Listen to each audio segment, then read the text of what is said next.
14, do 10 até o 13. Melhor, do 10 até o 13.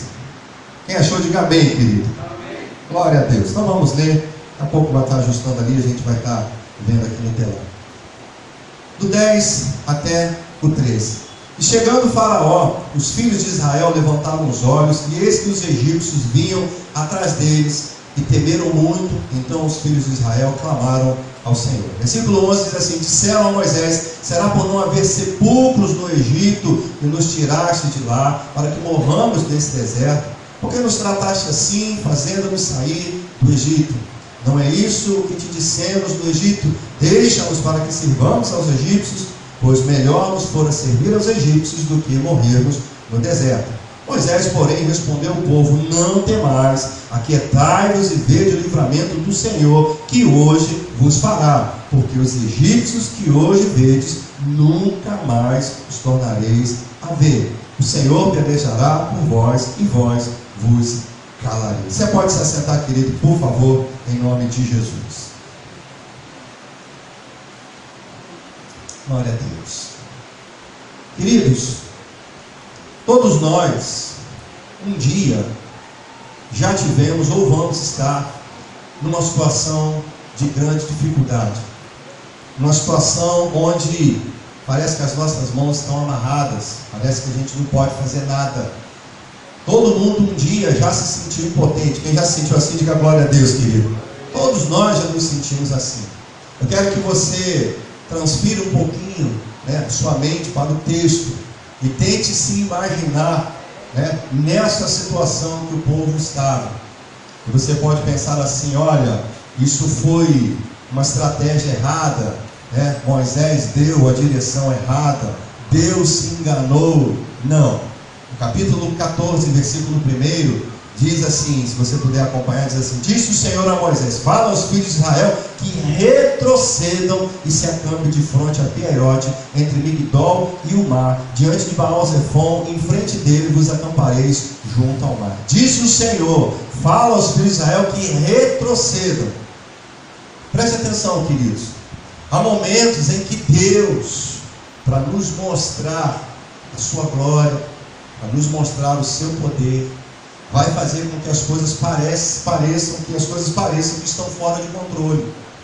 Você preste atenção que na saída do Egito, o povo saiu glorificando a Deus, o povo saiu rico, as mulheres deram dinheiro, deram joias às mulheres israelitas, foi uma bênção.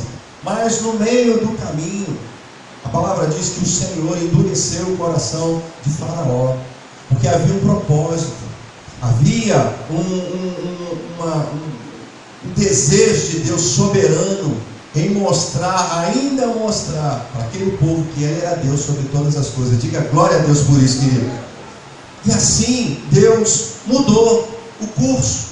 Deus, que é onisciente, o texto diz que não levou o povo pelo caminho mais fácil, porque o povo era escravo, tinha que passar por um território que porventura poderiam ter que brigar, teriam que entrar em conflito com as nações que estavam ali. E Deus muda o roteiro, manda retroceder e coloca esse povo literalmente num beco sem saída, porque atrás vinha Faraó e à frente era o mar.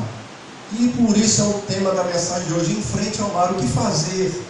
Como se portar quando o próprio Deus nos coloca em situações onde nós não vemos saída?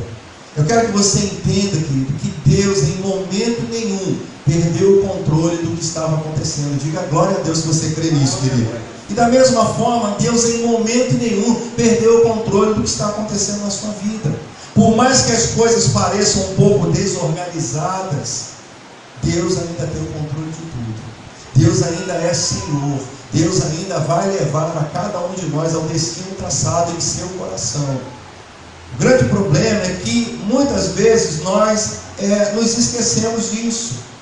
E aí eu quero tratar nessa noite sobre alguns aspectos, porque Deus levou esse povo a ficar de frente ao mar, em frente ao mar, achando que não havia saída. O texto nos mostra algumas coisas muito interessantes que eu queria compartilhar com você. A primeira coisa que a gente aprende é que situações difíceis são necessárias para quebrar hábitos de uma vida toda, diz aí. Êxodo, capítulo 14, versículos 11 e 12, a gente viu, se você prestou atenção, coloca para mim aqui, eu sublinhei algumas coisas assim. Disseram a Moisés: será por não haver sepulcro aonde? No Egito, que nos tiraste de lá, para que morramos nesse deserto. Por que nos tratasse assim, fazendo-nos sair do Egito? Versículo 12: não é isso que te dissemos no Egito: deixa-nos para que sirvamos aos egípcios, pois melhor nos fora servir aos egípcios do que morrermos no deserto. Querido, preste atenção. Nós não estamos olhando a história de alguém que sempre serviu a Deus.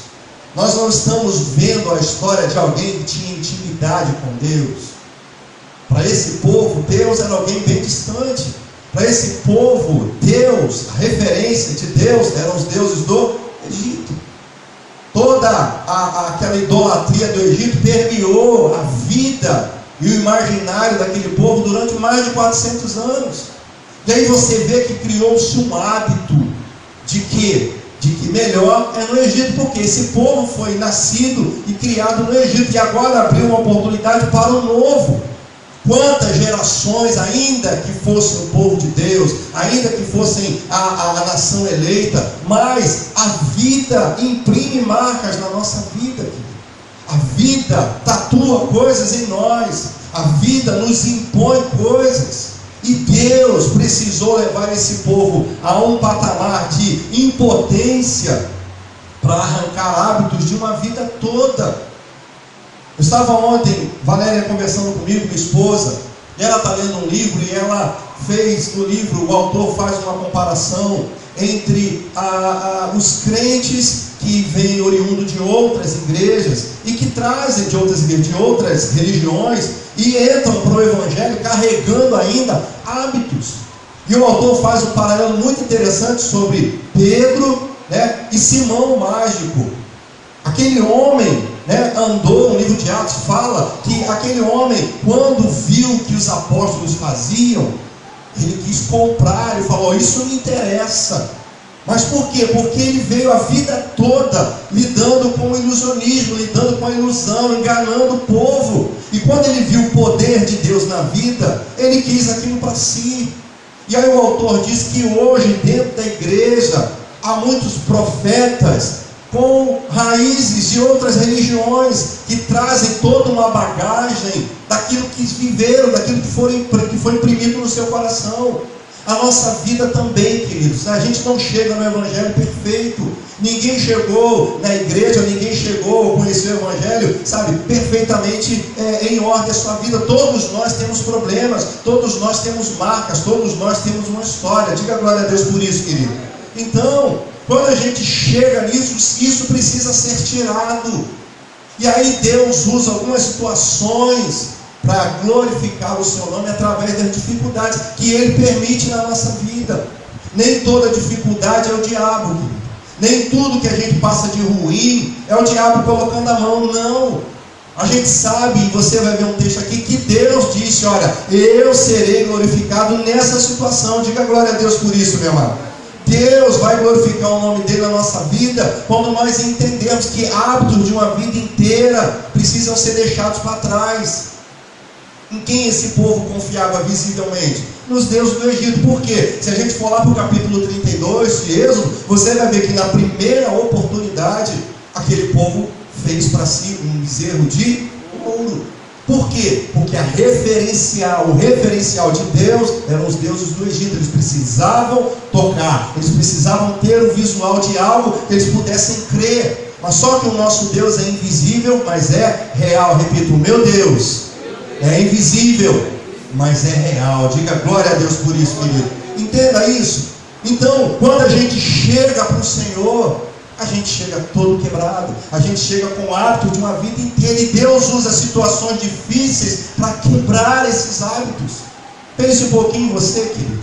Quem sabe alguma situação difícil que você está vivendo, Deus está tratando coisas no seu coração. Ele quer que você confie mais nele. Ele quer que você seja uma pessoa que reconheça Ele não só como Salvador, mas como Senhor também.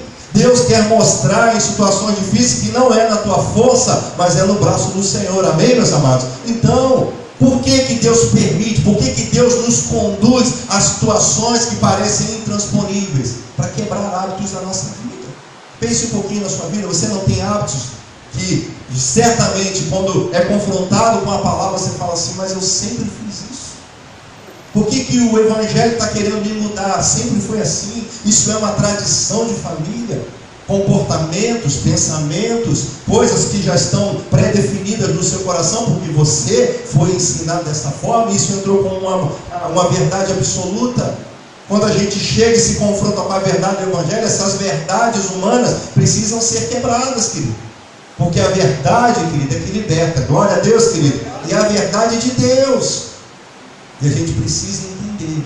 Quem sabe hoje você está assim, diante de uma situação difícil e vivendo, como nós falamos domingo, vivendo as mesmas coisas, lutando com os mesmos hábitos, tentando resolver com fórmulas pré-definidas que você tem, porque todo mundo faz assim, porque a minha família já passou por isso e resolveram dessa forma, porque todo mundo resolve dessa forma. Querido, deixe Deus fazer o que tem que fazer. Preste atenção que quando foi confrontado, aquele povo teve que, entender. A frase de Moisés define muito isso no versículo 13. Moisés respondeu, versículo 13 diz assim: olha, o povo, não temais, aquietai-vos e vede o livramento do Senhor, que Ele vos fará. Por quê? Olha onde Moisés vai tratar. Porque os egípcios, ou seja, aquilo que está impresso no seu coração, a partir desse momento, vocês nunca mais terão isso. Diga glória a Deus por isso, querido. Esse foi o que Deus queria tratar. A gente sabe que a história demorou alguns anos para tirar isso. É difícil, querido. Não basta tirar o Egito, você do Egito, tem que tirar o Egito dentro de você. Tem que tirar. Eu vi uma frase muito tempo lá atrás, que isso eu vi na prática, que não basta tirar o povo da comunidade, tem que tirar a comunidade dentro do povo. Lá no Rio tem isso. Lá onde minha mãe mora, fizeram aquelas reformas do parque, aquilo tudo. Colocaram apartamentos, tiraram pessoas dos barracos, tiraram pessoas das zonas que poderiam cair, zonas de risco, colocaram uns prédios bonitos, tudo direitinho, colocaram uma agência do Itaú embaixo, uma beleza, as pessoas saíam, não tinha nem o que fazer. Não durou 6 meses, querido.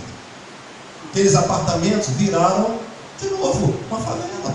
Porque o povo fazendo as mesmas coisas, tem que tirar de dentro. E por isso, querido, os hábitos de uma vida inteira são gerados aqui dentro. E quantos hábitos ainda você tem? Quantas coisas a gente ainda tem? Quantas resistências nós ainda temos quando somos confrontados pela palavra de Deus? Quantas pessoas demoram, como nós falamos no domingo, o tempo que você demorar para se render ao Senhor é o tempo que você vai ficar rodeando as suas montanhas. Eu creio, querido, que domingo à noite montanhas foram lançadas no mar. Diga glória a Deus, querido. Então, em nome de Jesus, nessa noite, se ainda há alguma coisa, entenda. Vou repetir para você: situações difíceis são necessárias para quebrar hábitos de uma vida inteira. Deus está tratando conosco de dentro. A gente precisa parar de murmurar, a gente precisa parar de exercer incredulidade, a gente precisa tirar essas coisas e deixar Deus tratar no nosso coração. Quem recebe isso, diga glória a Deus, querido.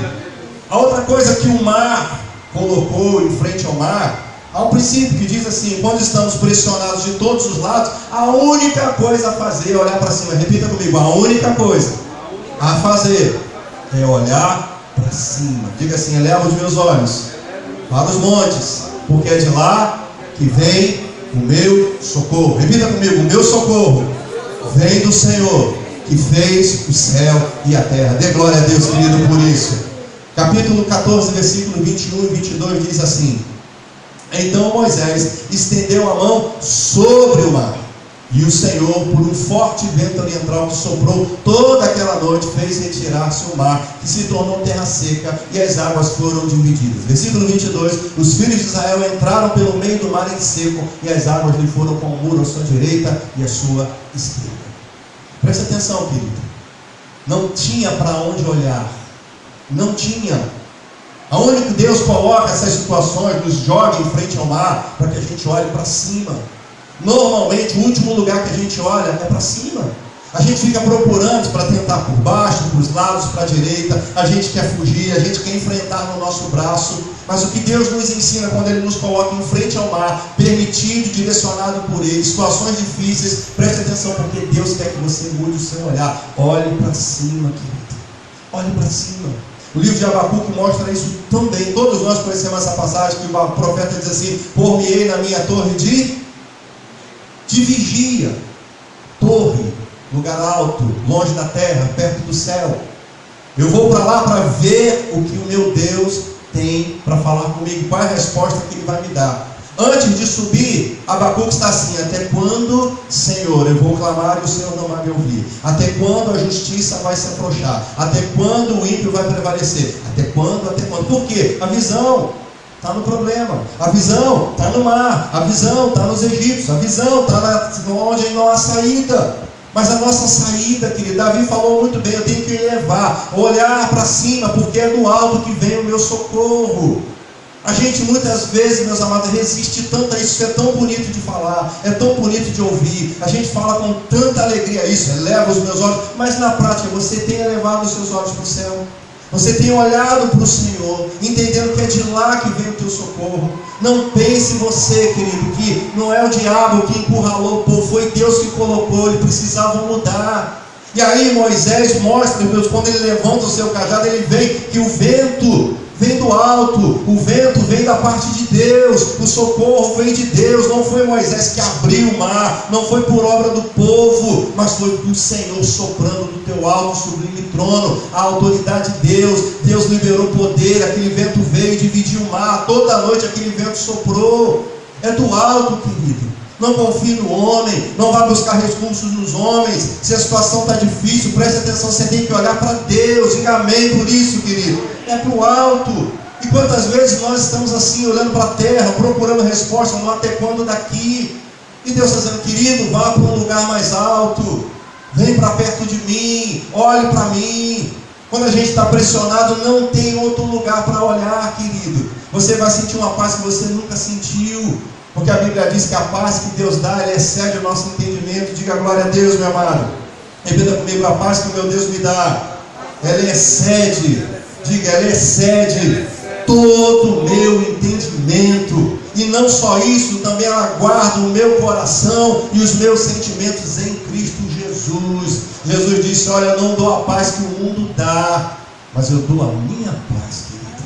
A paz que o mundo não pode dar. A paz do mundo é circunstancial, ela é movida por circunstâncias. A paz do mundo normalmente a ausência de tribulações, é a ausência de guerra, é a ausência de problemas. Como é que você está? Estou em paz, não tem problema não é isso. Mas a paz que Deus dá mesmo no meio do maior tufão da sua vida, como Jesus, no meio daquela tempestade, Jesus estava em perfeita paz, porque Ele descansava no meio dos tufões da vida. Amém, meus amados? É assim que Deus quer fazer com a gente.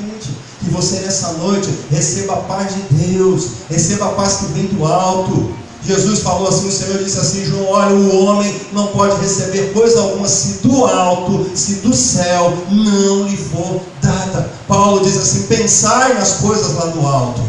Você está entendendo, querido? É do alto. A resposta vem do céu. Jesus, quando nos ensina a oração modelo, ele diz assim: Pai nosso que estás no céu, santificado seja o teu nome, venha o teu reino, seja feita a tua vontade, na terra como ela é feita no céu. É do céu para a terra.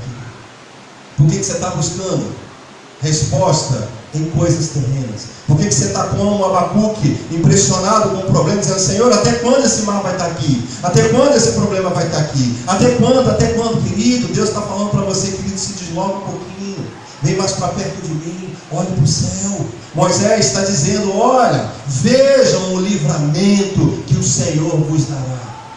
Você já viu o que Deus quer fazer? Você já prestou atenção como Deus está trabalhando? Você já prestou atenção como Deus tem o desejo de ser, sabe, o Senhor em cima dessa situação difícil que todos nós vivemos, diante dessas encruzilhadas da vida, diante dessas sinucas de bico da vida, que todos nós um dia olhamos e falamos assim: Deus, eu não sei o que fazer. Querido, se coloque nesse ponto aqui da história. Pense agora como um hebreu. Pense agora como alguém que está debaixo de uma pressão tamanha. foi euforia quando saiu, mas agora Faraó vem enfurecido. E agora? O que fazer? Não há saída. Não há saída, não havia saída. Humano não havia. Mas quando Moisés, que é o cabeça, que é o líder, disse: vejam o que o Senhor vai fazer.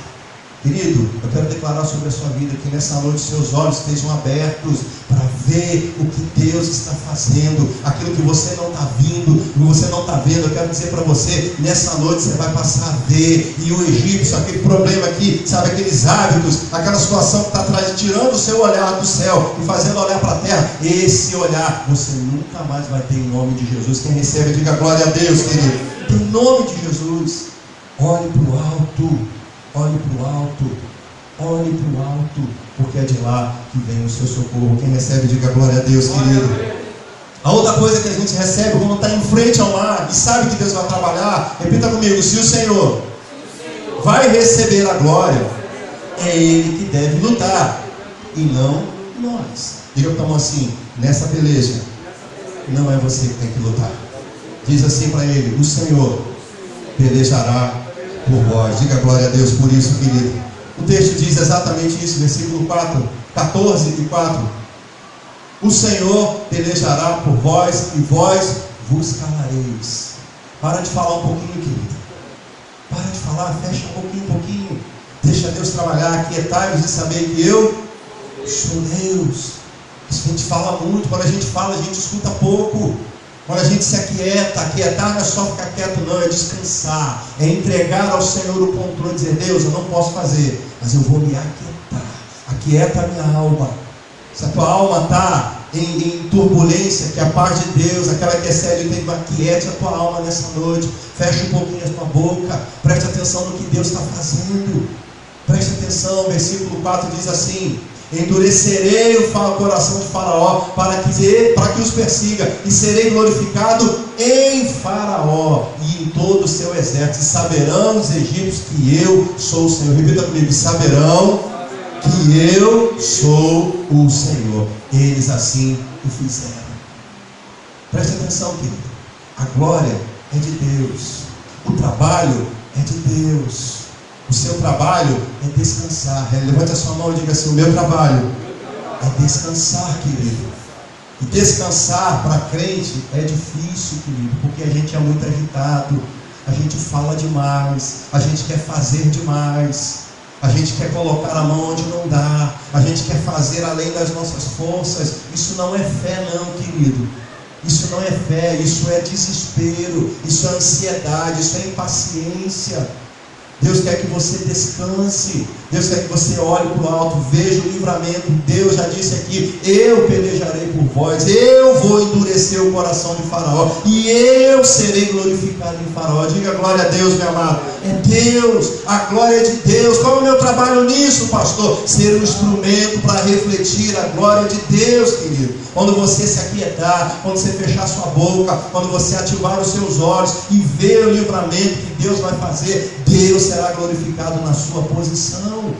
Não tente lutar, querido. Há momentos que não é tempo de fazer nada, é descansar. Eu tenho aprendido isso. Nosso bispo um dia falou assim numa reunião de pastores: aprendam a dizer eu não sei, aprendam a dizer eu não consigo. Porque hoje nós vivemos numa classe de pastores, né? Batman versus Super-Homem, né? Como é que é o outro? Vingadores, né? Super-heróis, homens que não têm medo de nada, homens que são extremamente corajosos, homens que são afoitos, homens que têm superpoderes, que não passam por problemas, que não ficam doentes. Querido, preste atenção. Nós somos homens sujeitos às mesmas paixões, nós somos carne, querido, e ai de nós se não fosse o Senhor. Diga glória a Deus por isso, querido. Nós precisamos aprender. Deus, eu não sei fazer. Deus, eu não sei o que fazer, é o que Deus está dizendo. Aprendam, vocês não podem fazer nada contra Faraó, mas eu serei glorificado, eu pelejarei por vós. Quando ele disse para Josafá, nessa batalha, essa batalha não é tua, essa batalha é do Senhor. Diga glória a Deus, querido. Levante a sua mão direita e diga comigo: Senhor Jesus, nessa noite eu quero me colocar numa posição de rendição, não ao inimigo, não ao problema, mas à tua poderosa mão. Diga: Senhor, eu sei que eu não sei, mas eu entendo, através da sua palavra, que o Senhor pode todas as coisas, porque tu és poderoso para fazer infinitamente mais do que pedimos ou pensamos. Se você crê, diga glória a Deus e aplauda bem forte ao nome de Jesus, querido, porque Ele é Senhor, a glória é dele. Sim, querido, preste atenção: se o Senhor vai receber a glória, eu tenho que dar a glória a Ele, e a glória é de quem trabalha. O meu trabalho é descansar. A última coisa que a gente aprende em Êxodo 14, 21, o mar vai se abrir conforme as ordens do Senhor. Preste atenção nisso, querido. Não antes do tempo que Ele determinou. Êxodo 14, 21, o texto diz assim: então Moisés estendeu a mão sobre o mar, e o Senhor, por um forte vento oriental, que soprou toda aquela noite, repita comigo, que soprou toda aquela noite, fez retirar-se o mar, que se tornou terra seca, e as águas foram divididas. Deus tem um tempo. Interessante, querido, preste atenção, eu estava hoje olhando para esse texto, e são detalhes que a gente passa desapercebido. Deus soprou o vento toda a noite, enquanto o povo estava dormindo. Enquanto o povo, a noite foi feito para descansar. Então, enquanto eu descanso, Deus sopra a noite toda ao nosso favor. Dê glória a Deus, querido. Deus trabalha ao nosso favor. É certo que não dorme nem dormita o quê? O guarda de Israel. Porque enquanto eu descanso, Deus trabalha em meu favor. Aquieta a tua alma. Não adianta ficar ansioso. Não fique ansioso com o dia de amanhã. Já basta o dia de hoje. Já basta os problemas de hoje. Você ainda não viveu o amanhã. Por isso você não está no amanhã. Por isso você não tem forças para lutar amanhã. Você precisa descansar hoje para ter forças amanhã, querido. E o Senhor está trabalhando. Querido, preste atenção, querido. Há um governo de Deus, há uma soberania de Deus sobre a nossa vida. Jesus não é só o nosso Salvador, Ele é o nosso Senhor. Ele tem governo sobre a nossa vida. Então tem coisas que só vai acontecer no tempo dele. Tem coisas que só vão mudar com a ordem dele. Tem coisas que é pela boca dele, não é pelo meu esforço. Por que você está se esforçando? Para que você está desesperado, recalcitrando, brigando com Deus, como Jacó, brigando?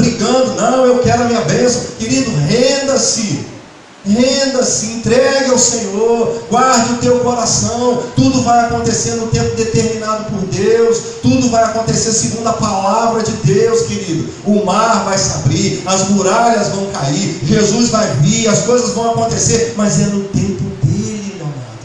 A gente quer fazer tantas coisas, a gente planeja tantas coisas. Provérbio diz: o coração do homem faz planos. Isso não há problema nenhum. Fazer planos, sonhar, botar no papel, não há problema nenhum. Todo mundo no dia 31 para o dia 1º, todo mundo faz sonhos, todo mundo coloca planos aqui, coloca planos diante de Deus, anota na agenda. Vou emagrecer, vou fazer isso, vou fazer aquilo. Esse ano eu vou ser uma pessoa melhor. Se você for lá em casa hoje, você entrar no quarto da Gabi, está lá, metas para 2016. Não reclamar, não obedecer minha mãe, ser estudiosa, passar de ano, metas dela. Mas entenda, querido, a resposta final vem dos lábios do Senhor. O mar só vai se abrir conforme as ordens do Senhor. Preste atenção, querido. Deus esperou o povo parar aquela agitação. Deus, quando colocou a noite, o Senhor colocou atrás do povo, entre o povo e Faraó, existia uma coluna de nuvem durante o dia, e aquela coluna de fogo veio para a noite, separando. Deus não ia permitir Faraó chegar no tempo atrasado. Deus não ia permitir, Faraó não tinha poder para mudar os planos de Deus. O diabo não tem, querido, poder para mudar o tempo de Deus na sua vida. Diga glória a Deus por isso, querido. O diabo não tem. Descansa o teu coração, continue orando pelo teu marido, continue orando pela tua esposa, continue crendo na cura, continue crendo no milagre. Deus não chega atrasado, querido. Soprou a noite toda. Deus soprou a noite toda enquanto o povo estava lá. O que será? O que será que Faraó está aí? Vai vir? Não, Deus colocou algo para reter. Deus tem controle, querido. Nem o diabo pode mudar nada. A Bíblia diz que nem uma folha, nem um fio de cabelo cai sem que o Senhor permita. Quem crê, diga amém, meu amado. Então, por que Deus não tem o controle da sua vida?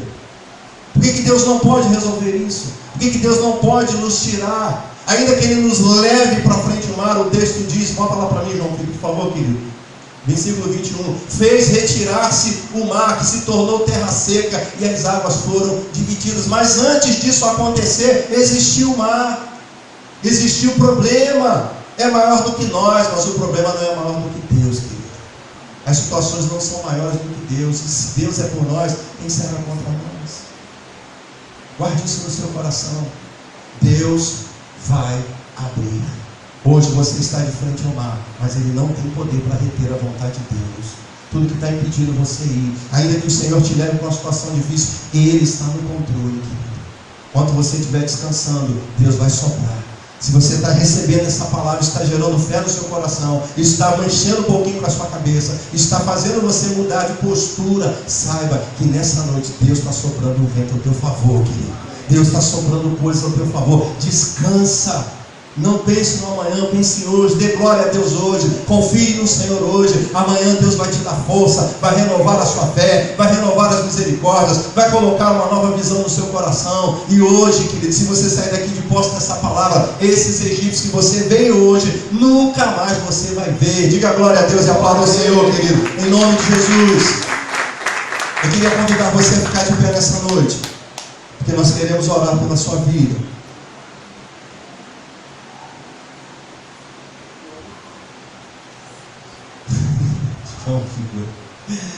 Repita comigo, dificuldades são momentos preciosos. Repita de novo, dificuldades são momentos preciosos para nos desfazermos de coisas que não são necessárias para cumprirmos a vontade de Deus.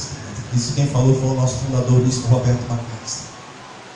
Dificuldades são momentos preciosos para a gente deixar coisas que são desnecessárias, hábitos de uma vida inteira, fé em coisas visíveis, postura de querer resolver, muitas vezes querer resolver para receber agora, para dizer que nós somos tão bons, muitas vezes querer, sabe, jogar o controle do tempo nas nossas mãos, assim, tal dia, tal hora. Tiago diz, querido, se Deus permitir. Se você fala assim, amanhã, outro dia eu vou fazer isso. Não, Tiago diz assim, olha, se Deus permitir, repita comigo, se Deus permitir, tudo vai acontecer na minha vida. Você entende, querido? Então nessa noite, eu queria orar pela sua vida. Todos nós, como fazemos toda terça-feira, vamos vir aqui para frente do altar. Numa corrente de fé nós vamos orar.